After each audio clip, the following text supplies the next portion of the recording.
Good evening. നമസ്കാരം. എല്ലാ പ്രേക്ഷകർക്കും വാർത്താ സന്ധ്യയിലേക്ക് സ്വാഗതം. ഇന്ന് ഇതുവരെയുള്ള റിപ്പോർട്ടുകൾ സമഗ്രമായി അറിയാം. ആദ്യ വാർത്തയിലേക്ക്. കളമശ്ശേരി പോളിടെക്നിക് കോളേജിലെ കഞ്ചാവ് കേസിൽ പ്രധാന പ്രതി കൊല്ലം സ്വദേശിയായ 3ാം വർഷ വിദ്യാർത്ഥി കഞ്ചാവ് എത്തിച്ചത് ഇയാൾക്ക് വേണ്ടിയെന്ന് പിടിയിലായ ആഷിക്കും ഷാലിക്കും മൊഴി നൽകി. ഒളിവിൽ പോയ കൊല്ലം സ്വദേശിക്കായി പോലീസ് അന്വേഷണം ഊർജിതമാക്കി. കളമശ്ശേരി പോളിടെക്നിക് കോളേജ് ഹോസ്റ്റലിലേക്ക് കഞ്ചാവ് എത്തിച്ചത് ഇന്ന് പിടിയിലായ ആഷിക്കും ഷാലിക്കുമാണ്. ഇരുവരും കോളേജിലെ പൂർവ്വ വിദ്യാർത്ഥികൾ. മുൻപും സമാനമായ രീതിയിൽ ഹോസ്റ്റലിലേക്ക് കഞ്ചാവ് എത്തിച്ചിട്ടുണ്ടെന്ന് പ്രതികൾ മൊഴി നൽകിയിട്ടുണ്ട്. ഹോസ്റ്റലിലെ കൊല്ലം സ്വദേശിയുടെ നിർദ്ദേശപ്രകാരമാണ് കഞ്ചാവ് എത്തിച്ചത്. ഇയാൾക്കായി പോലീസ് അന്വേഷണം ഊർജിതമാക്കിയിട്ടുണ്ട്.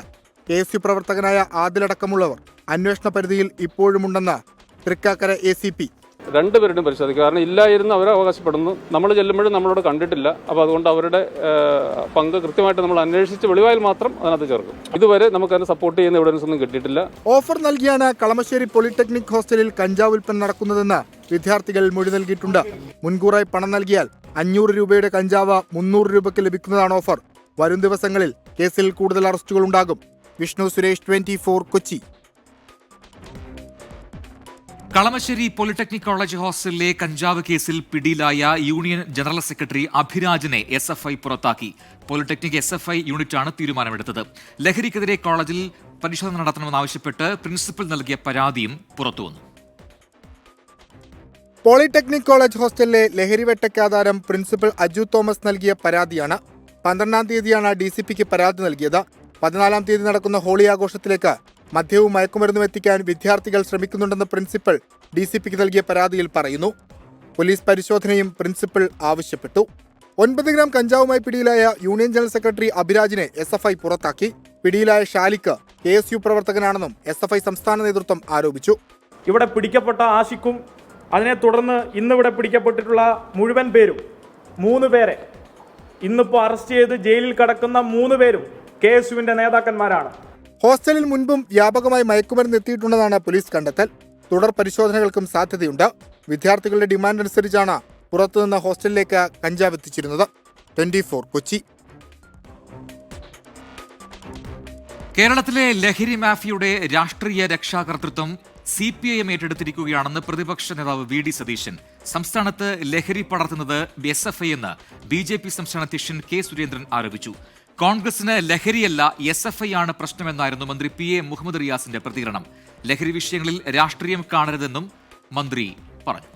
SFI നേതൃത്വത്തിൽ ഇതിൻ്റെ ഇത് പലതരത്തിലുള്ള സെയിലാണ് അവിടെ നടക്കുന്നത്. വലിയ ക്വാണ്ടിറ്റി കൊണ്ടുവന്നിട്ട് സെയിൽ നടക്കുകയാണ്. അതിന് SFI നേതാക്കളെ പിടിച്ചതിന് പറയില്ലേ, SFI നേതാക്കൾ പിടിയിലായി കഴിഞ്ഞാൽ പറയില്ലേ, ഇത് ഒന്നാമത്തെ സംഭവമാണ്. അവർ കുറ്റവാളികളാണ്, തെറ്റ് ചെയ്തവരാണ് എന്ന് SFI സംസ്ഥാന സെക്രട്ടറി എന്ന് പറഞ്ഞല്ലോ.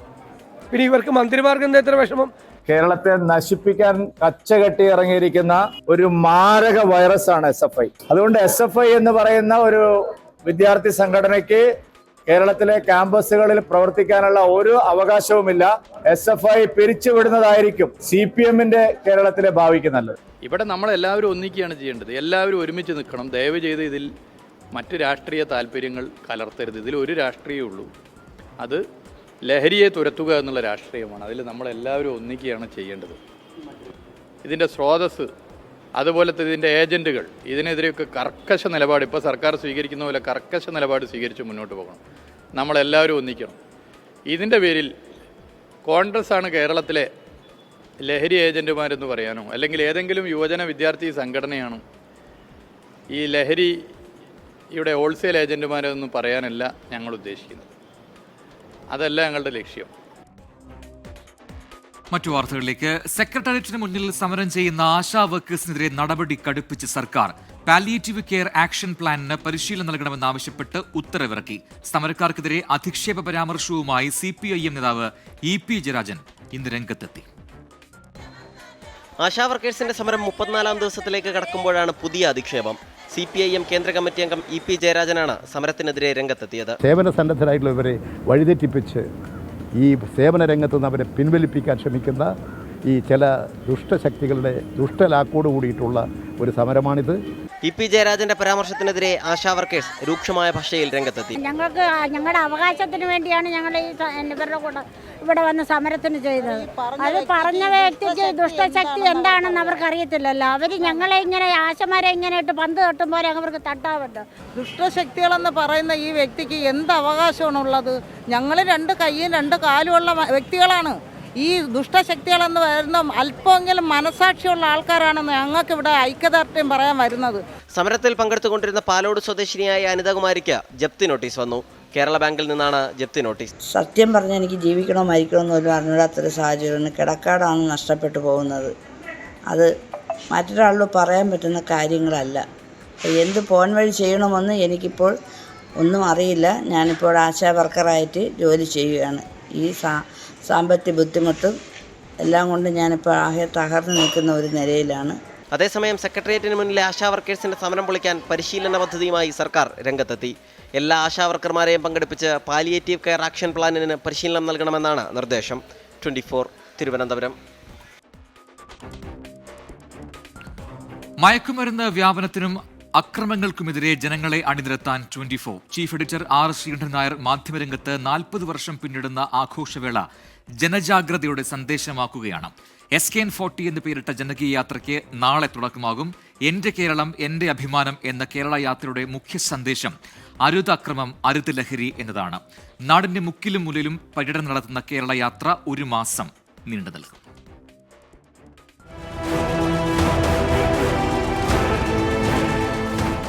R. ശ്രീകണ്ഠൻ നായർ എന്ന മാധ്യമപ്രവർത്തകനെ മലയാളി അറിഞ്ഞത് പഠനകാലത്തെ കലാകൗമുദി ഫീച്ചറുകളിലൂടെയാണ്. തലപ്പൊക്കമുള്ള എഴുത്തുകാരുടെ ഇടമാണ് കലാകൗമുദി. തൃശൂർ ശ്രീ കേരളവർമ്മ കോളേജിൽ അധ്യാപകനായിരുന്നു ഇന്ന് മലയാളികളുടെ പ്രിയപ്പെട്ട SKN. അക്കാലത്ത് അധ്യാപക ജോലി രാജിവെച്ച് ആകാശവാണിയിലെത്തി. പിന്നീട് മലയാള ദൃശ്യമാധ്യമ രംഗത്തെ തുടക്കക്കാരിൽ ഒരാളായി. ദൂരദർശനിലെ ജസ്റ്റ് എ മിനിറ്റും ഏഷ്യാനെറ്റിലെ നമ്മൾ തമ്മിലും ജനമേറ്റെടുത്തു. കേരളത്തിലെ ക്യാമ്പസുകൾ ഇപ്പോൾ ഒരു പുതിയ പ്രതിഭാസമാണ്. പാതിരാ നേരത്ത് മെഴുകുതിരി വെട്ടത്തിൽ പരീക്ഷയിൽ ജയിക്കുമോ പരീക്ഷയിൽ തോക്കുമോ എന്നറിയാൻ ഒരു പുതിയ ബോർഡ്, ഓജോ ബോർഡ്. ഈ ഓജോ ബോർഡ് പരീക്ഷ കാരണം പല പെൺകുട്ടികൾക്കും മനോവിഭ്രാന്തി ഉണ്ടായെന്നും പരാതി കേൾക്കുന്നു. ഏഷ്യാനെറ്റിന് പിന്നാലെ സൂര്യ ടിവിയിലും സംവാദ അവതാരകനായി. സംവാദങ്ങൾ ചിലപ്പോ ആടിനെ പട്ടിയാക്കിയെന്ന് വരും. അത് ഇവിടെ നടക്കില്ല. നേരിന്റെ കല്ലുകൾ കാണിച്ചു തരാൻ ഞാൻ വരികയാണ്. മലയാള മനോരമയുടെ ദൃശ്യമാധ്യമത്തിലേക്കുള്ള ചുവടുവയ്പ്പിന് നേതൃപരമായ പങ്കുവഹിച്ചു. വൈകാതെ ഫ്ലവേഴ്സ് എന്ന ജനപ്രിയ ചാനലിന് തുടക്കമിട്ടു. വളരെ സന്തോഷമുള്ള ഒരു നിമിഷത്തിലാണ് ഞാൻ നിങ്ങളോട് സംസാരിക്കുന്നത്. കുറച്ചധികം കാലമായി ഒരു വാർത്താ ചാനലിന്റെ വരവ് നിങ്ങൾ പ്രതീക്ഷിച്ചിരിക്കുകയായി. ഫ്ലവേഴ്സിന് പിന്നാലെ തുടങ്ങിയ 24ഉം പ്രേക്ഷക പിന്തുണയിൽ അധികം വൈകാതെ മുന്നിലെത്തി. വളർച്ചയുടെ കാലത്തും മനുഷ്യരെ ചേർത്ത് പിടിക്കാൻ 24 ശ്രമിച്ചു. ഇതാ ഇക്കാലത്ത് വരുന്നു SKN. ഇനി ലഹരിക്കെതിരായ പ്രതിരോധത്തിന്റെ നാളുകൾ. എന്റെ കേരളം എന്റെ അഭിമാനം.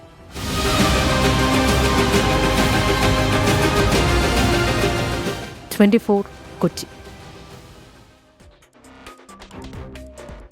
വളരെ പ്രധാനപ്പെട്ട ഒരു വാർത്തയിലേക്കാണ് ഇനി. മോഹൻലാലിന്റെ ബ്രഹ്മാണ്ഡ ചിത്രം എമ്പുരാന്റെ നിർമ്മാണത്തിന് ശ്രീഗോകുലം മൂവീസും സിനിമയുടെ നിർമ്മാണത്തിൽ നിന്ന് ലൈക്ക പ്രൊഡക്ഷൻസ് പിന്മാറിയിരുന്നു.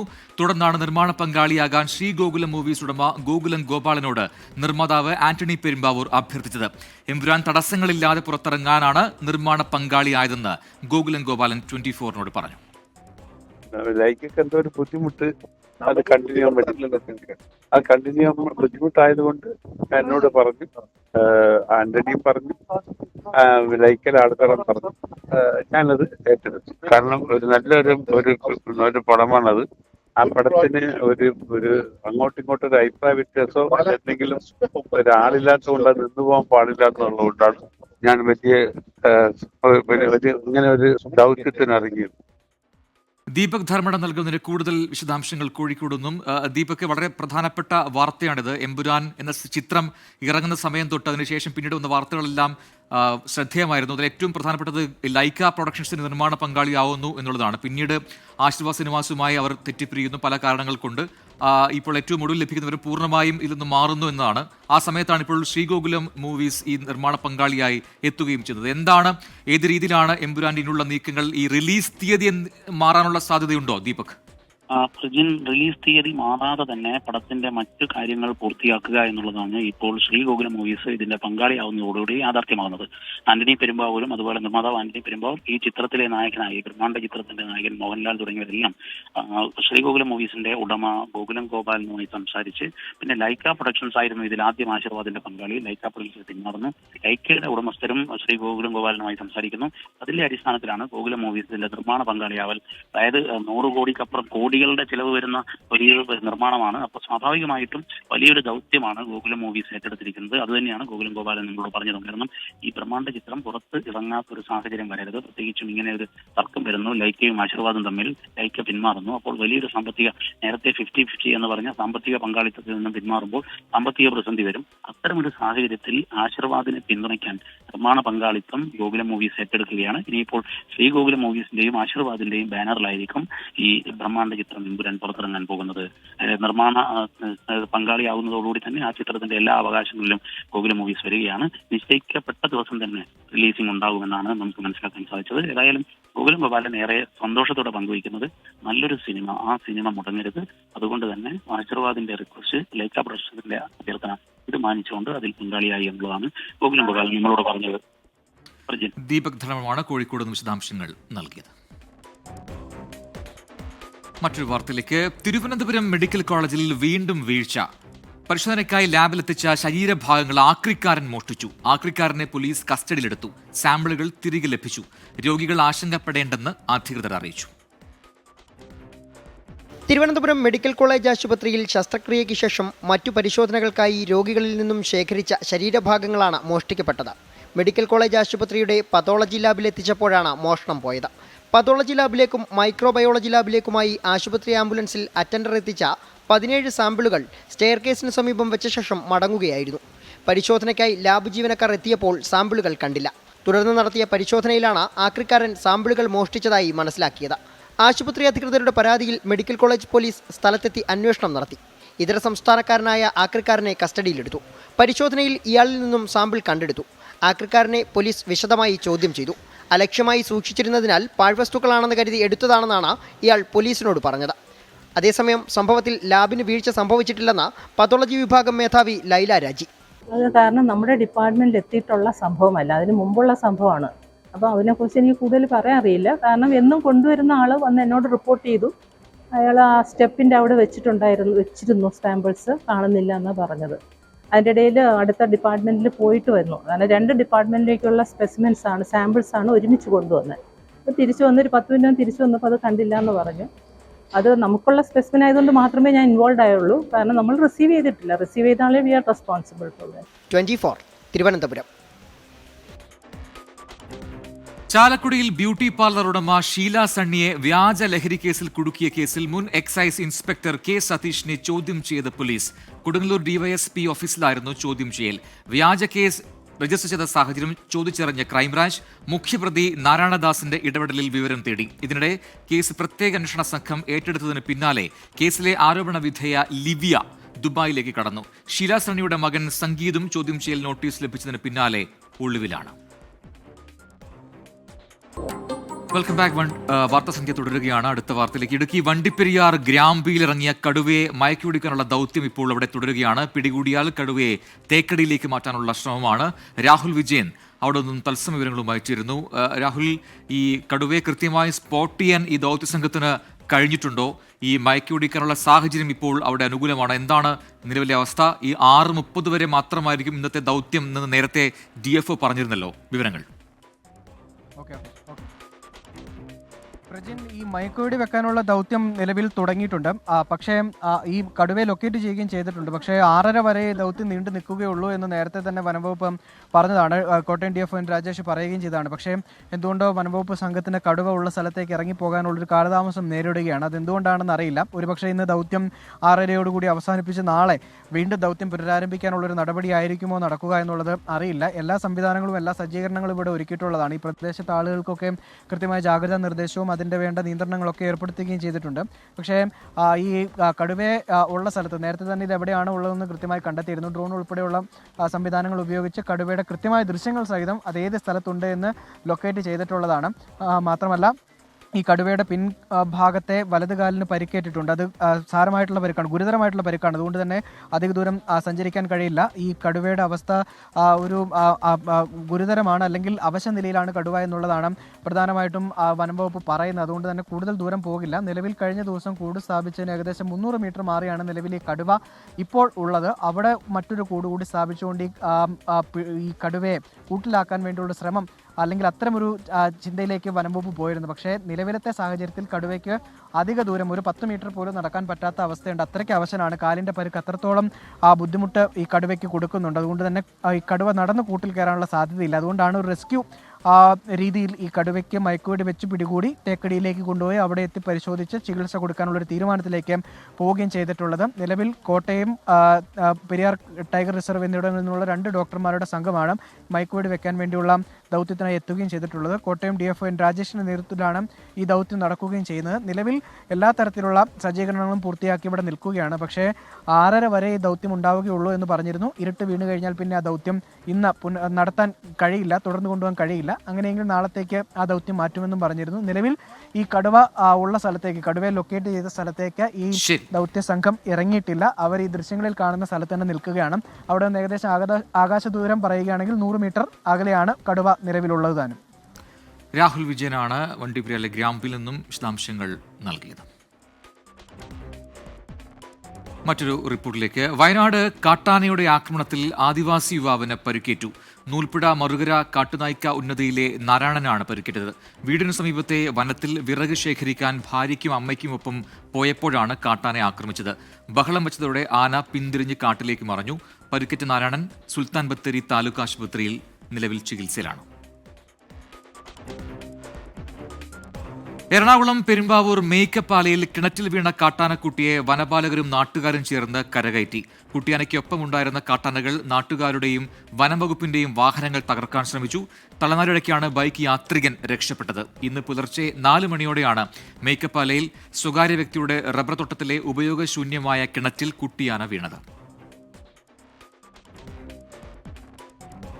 കരുവന്നൂർ സഹകരണ ബാങ്ക് കള്ളപ്പണ കേസിൽ കുറ്റപത്രം സമർപ്പിക്കാനിരിക്കെ അന്വേഷണ ചുമതലയുണ്ടായിരുന്ന യൂണിറ്റിൽ നിന്ന് ഡെപ്യൂട്ടി ഡയറക്ടർ P. രാധാകൃഷ്ണനെ മാറ്റി.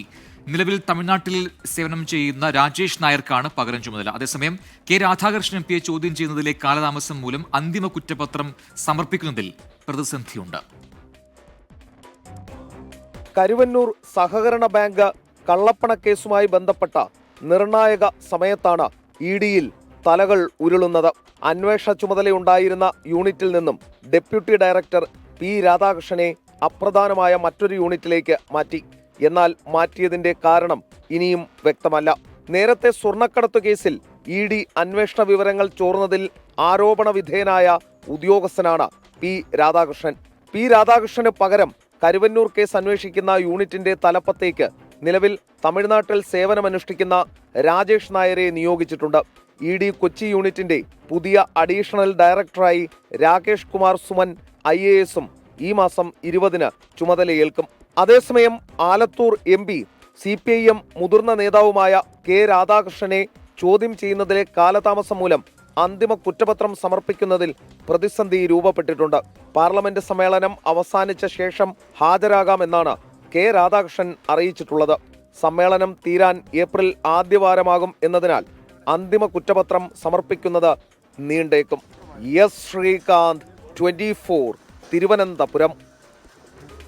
കൊല്ലം കടയ്ക്കൽ ക്ഷേത്രത്തിലെ ഉത്സവ പരിപാടിക്കിടെ വിപ്ലവഗാനം ആലപിച്ച സംഭവത്തിൽ ക്ഷേത്രം ഉപദേശക സമിതിയോട് ദേവസ്വം ബോർഡ് വിശദീകരണം തേടി. ദേവസ്വം വിജിലൻസ് SP അന്വേഷിക്കും. കാണികൾ ആവശ്യപ്പെട്ട പ്രകാരമാണ് വിപ്ലവഗാനം ആലപിച്ചതെന്ന് ഗായകൻ അലോഷി ആദം പറഞ്ഞു. BJPക്ക് വളരാൻ CPIM അവസരമൊരുക്കുന്നുവെന്ന് പ്രതിപക്ഷ നേതാവ് VD സതീശൻ കുറ്റപ്പെടുത്തി.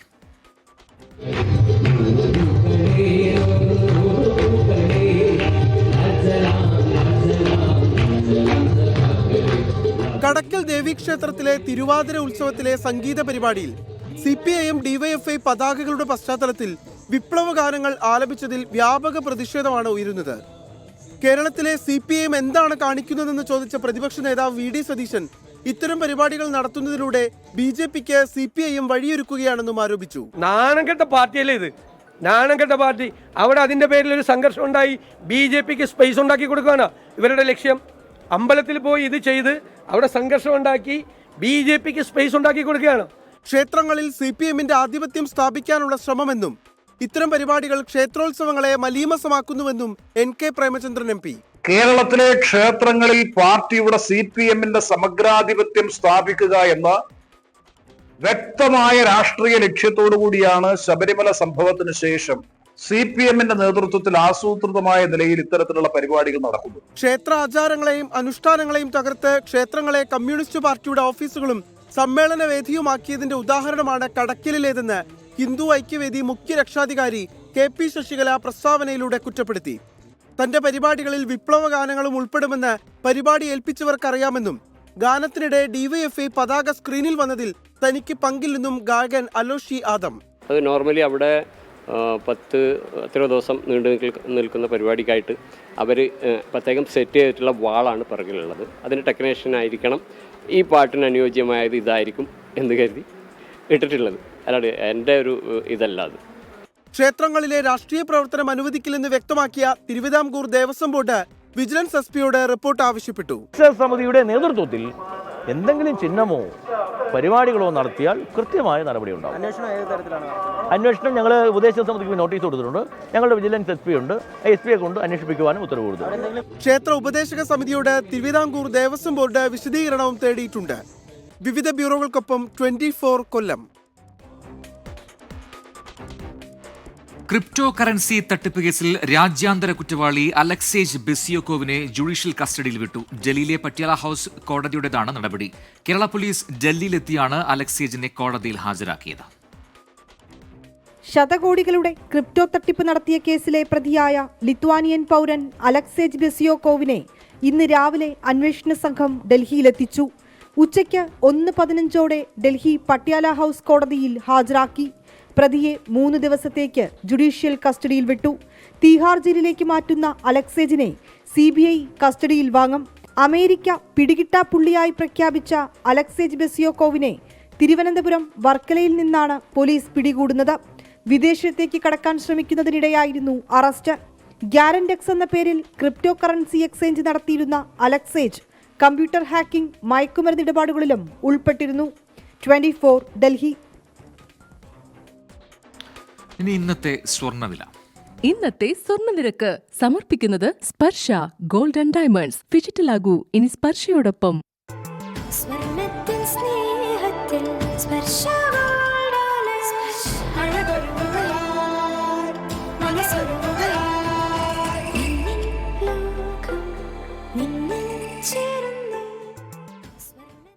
ഇനി ഇപ്പോഴത്തെ കാലാവസ്ഥ റിപ്പോർട്ട് നോക്കാം.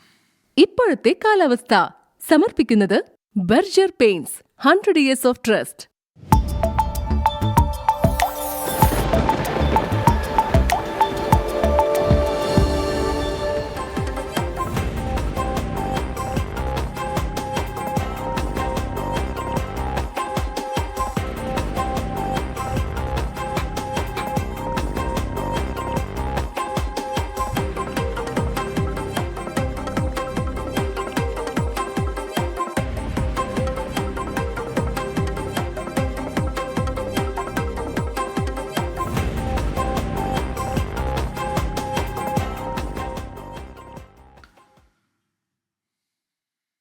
ഇതോടെ വാർത്താസന്ധ്യ പൂർത്തി.